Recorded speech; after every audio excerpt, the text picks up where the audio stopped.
Boa noite.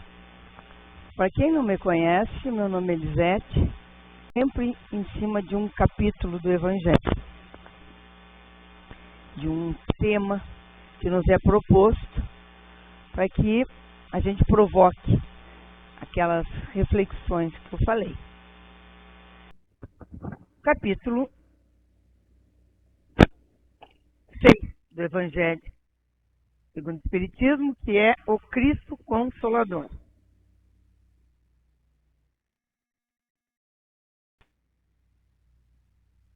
O Consolador Prometido.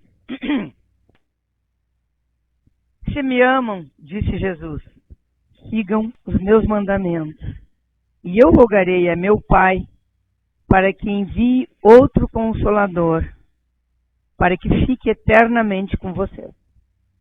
Será o Espírito da Verdade, a quem o mundo não pode receber, porque não o vê e não o conhece. Mas todos o conhecerão, porque ele estará sempre ao lado dos homens. O Consolador, que é o Espírito da Verdade, que meu Pai enviará em meu nome, ensinará todas as coisas e fará com que vocês se lembrem de tudo o que eu já havia falado. Isso está em João, capítulo 14, 15 a 17 e 26. Bem,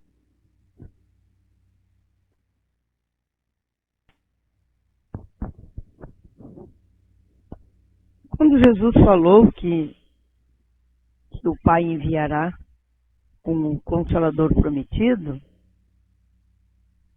há 2000 anos atrás, ele estava prevendo, aliás, o que ele já sabia, o advento da doutrina espírita. Que o Consolador prometido, em verdade, é a doutrina espírita. Porque ela vem reforçar, ou vem colocar luzes sobre os ensinamentos do Cristo.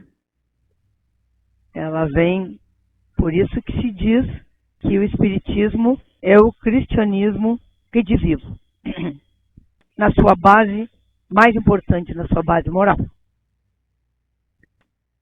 Talvez, por isso, seja o capítulo mais profundo do Evangelho. Que ele nos traz a ciência, conhecimento, a notícia de que, além do Cristo, que foi o nosso Consolador, viria um outro Consolador, que iria nos ensinar as coisas. Então, lá, no capítulo 6 aqui, o Evangelho, e o Kardec foi muito feliz nisso. Kardec, então, escreve, né,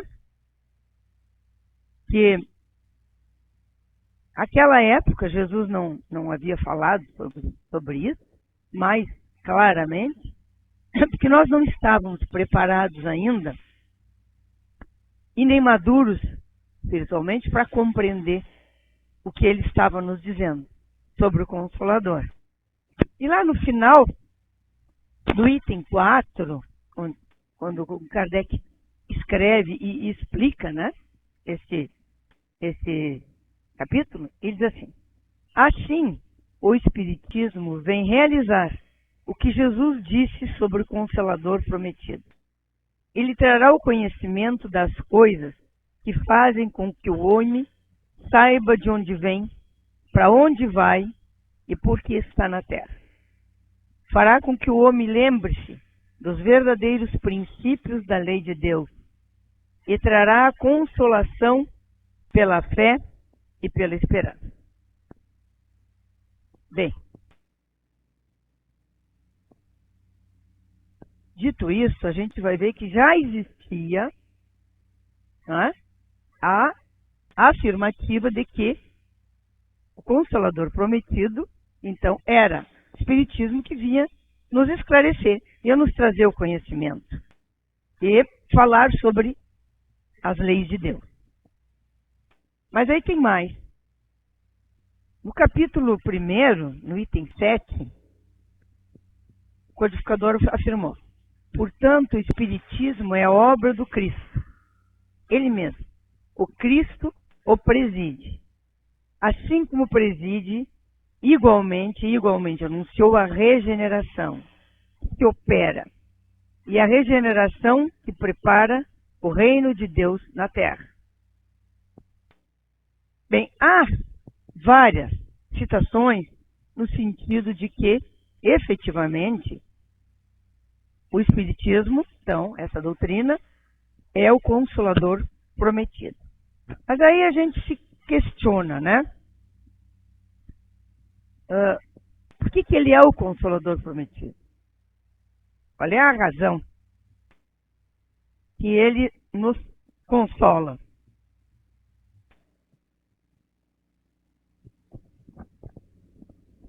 Primeiro, vamos colocar as coisas em seus devidos lugares. Para que a gente entenda por que o Espiritismo é o Consolador prometido, por que nos consola, a gente tem que entender que nós, antes de mais nada, somos todos espíritos imortais. Somos espíritos eternos. Em cima disso, toda a doutrina espírita está explicada. Por quê? Porque nós somos espíritos eternos, imortais, porque nós temos várias existências, já tivemos milenares de existências, vamos ter outras tantas, então estamos falando da pluralidade das existências, estamos falando de que os pilares da doutrina espírita estão nos 4 primeiros capítulos do Evangelho, né? Que é não vim destruir a lei, a segunda é meu reino não é deste mundo, onde ele está falando ali sobre a realeza do Cristo, a realeza espiritual do Cristo. Ele não era deste mundo, né? Ele era um espírito já extremamente evoluído, um espírito perfeito, que veio aqui para nos auxiliar a nos dar um up, né? Para que a gente começasse a pensar de uma forma mais espiritual e menos material.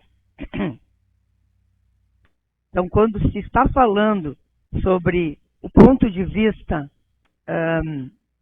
da realeza espiritual do Cristo, nós estaremos vendo a grandeza, a grandiosidade desse Espírito.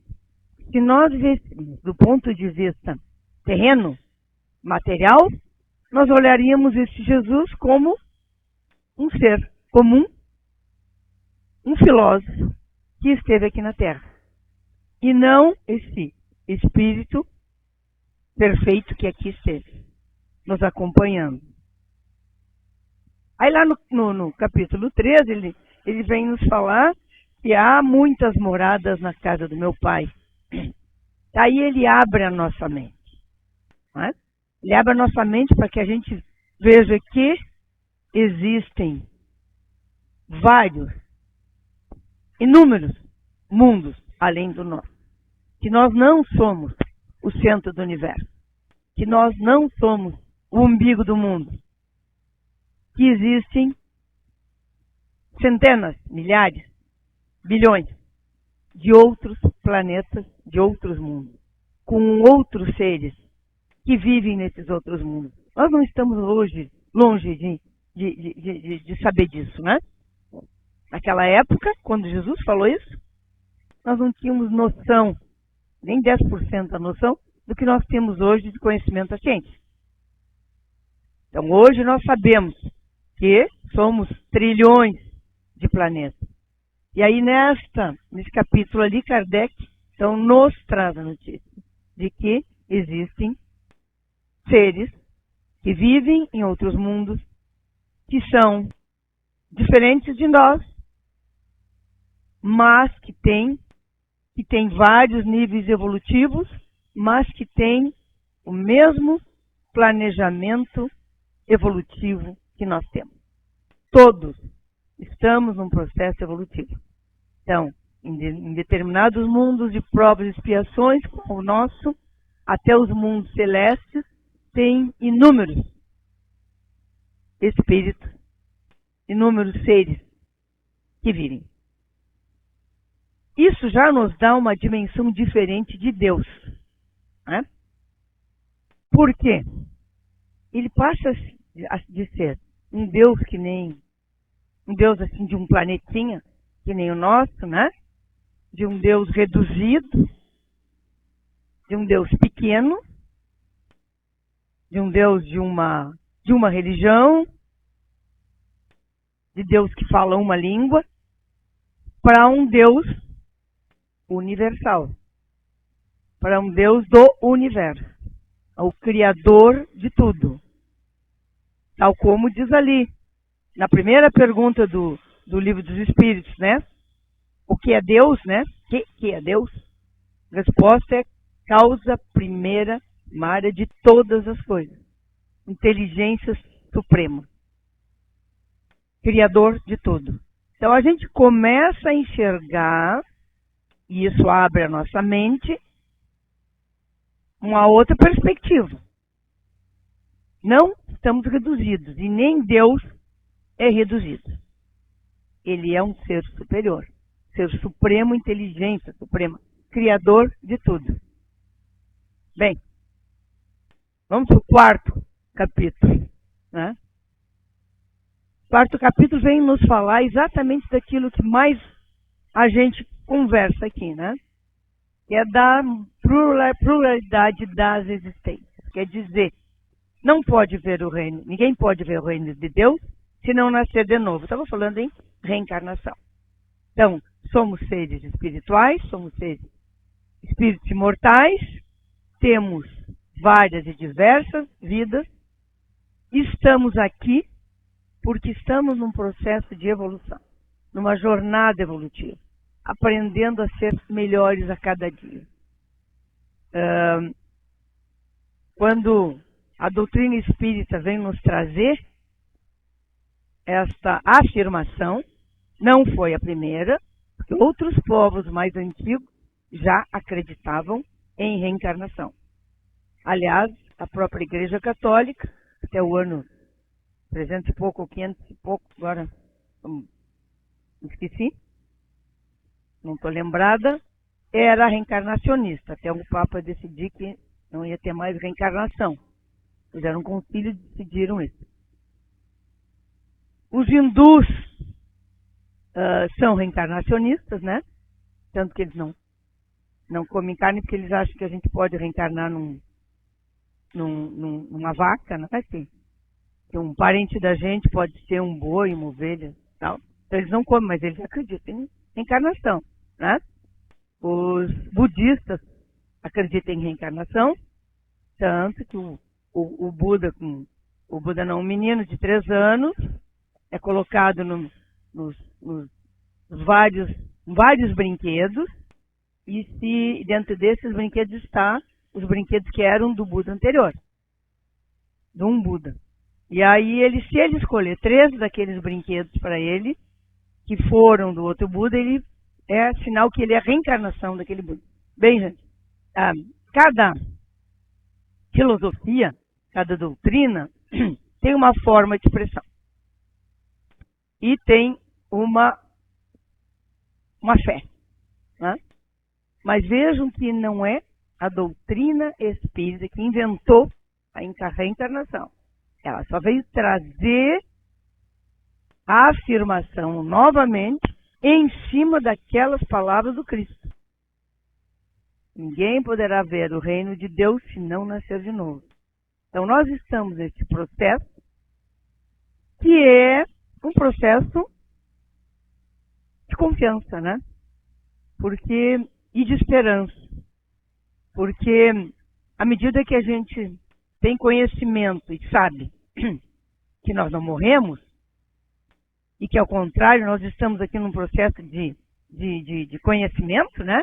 De aprendizagem, então a gente vai começar a pensar naquilo que nós temos que adquirir para que a gente possa aproveitar essa existência aqui e levar para a próxima existência, quer dizer, para o futuro, tudo o de bom que a gente pôde aquilatar aqui, pôde adquirir. Quer dizer, as nossas virtudes, né? E aí a gente vai estar falando assim de como é que nós vamos ser felizes se nós não perdoarmos, né? Porque o não perdão, a incapacidade de perdoar, nos faz doentes. Nós adoecemos porque a incapacidade de perdoar alguém, alguma coisa, nos torna pessoas ressentidas, amarguradas. Aí vem depressão, vem o câncer, né? E tanta coisa.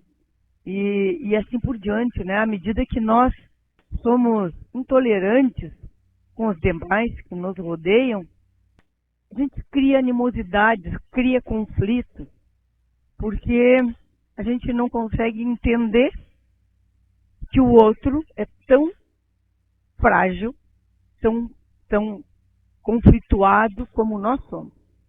Né? Todo mundo se equivoca. No nosso grau evolutivo aqui, não há maneira de ser diferente. Nós não somos perfeitos. Então, se nós não somos perfeitos, como é que a gente vai querer que os outros sejam perfeitos? Aí vem a questão da tolerância, do amor ao próximo, né? Como talvez seja uma das grandes lições que o Cristo nos deixou, né? O maior mandamento: ama teu Deus de todo o teu coração, de todo o teu conhecimento, né? E ama a teu próximo como a ti mesmo. Isso quer dizer, aceita o outro, entenda o outro, conheça o outro, aceite as dificuldades e os tropeços. Ama a teu próximo. Se ele pediu, ama teu inimigo, que dirá o nosso próximo, né? Mas aí ele vem assim, diz assim, como a si mesmo. E a gente se questiona, né? A si mesmo, quem? A mim. Né? Quem é que eu tenho que amar acima? Acima de Deus, não. Mas logo depois de Deus, né? Eu tenho que me amar.